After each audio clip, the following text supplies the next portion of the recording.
Hey everyone, this is Alex, and in this tutorial I'm going to show you how to extrude a profile in a direction on a curved surface.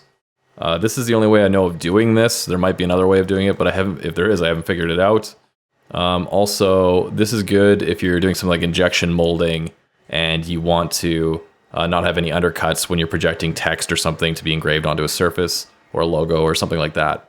Anyways, let's get started. I've created this sketch. This sketch is going to create a curved surface for us when we extrude it. Perfect. So that's that. Next, on this top surface here, we're going to create a sketch, and then we're going to make a offset profile of whatever we want to actually engrave on. So in this case, we're going to click offset. We're going to grab these two curves, and we're going to just drag them in. Let's say we just want to engrave something 1 millimeter. We just do it like that. Finish that sketch up. Next, grab that sketch we just made, go to surface. We're going to extrude a surface out of it. We'll just do it symmetrically. It doesn't really matter how big you make this. Whoops, grabbed an extra profile there I didn't want. Just make it big enough to cover the object and be easily selectable. Okay, so now we have a surface there. Perfect. We are now going to extrude cut to the surface.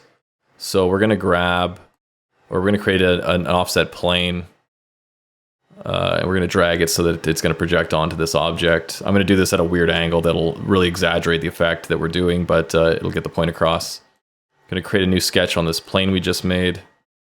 We're going to create some text. Test text. I'm going to get 5 millimeters. Perfect. I'll just drag that here. You might have trouble if you're doing this across lines, like it might not project correctly, you might have to break things up a bit. But if your surface is complete and unbroken, it should work. Okay, so we'll just finish that sketch. Now we'll go to solid, do extrude. One side to object, we'll click our surface, and it already switched it to cut for us, so it's going to cut in that direction to that surface.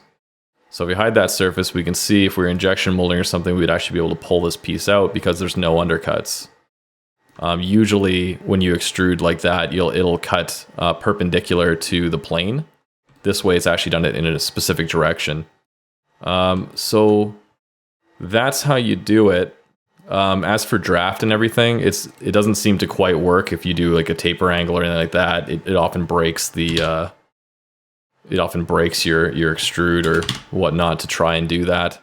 But alternatively, you can fillet or chamfer inside to give yourself a bit of a chance of breaking that injection mold vacuum or something like that. Like you can also chamfer the inside a bit. You'd have to experiment around with that and see how good you can get it. I don't really have a solution for doing a perfect chamfer or taper on it yet. So yeah, that's how you do it, and hopefully that was helpful to someone out there somewhere. So cool, thanks for watching.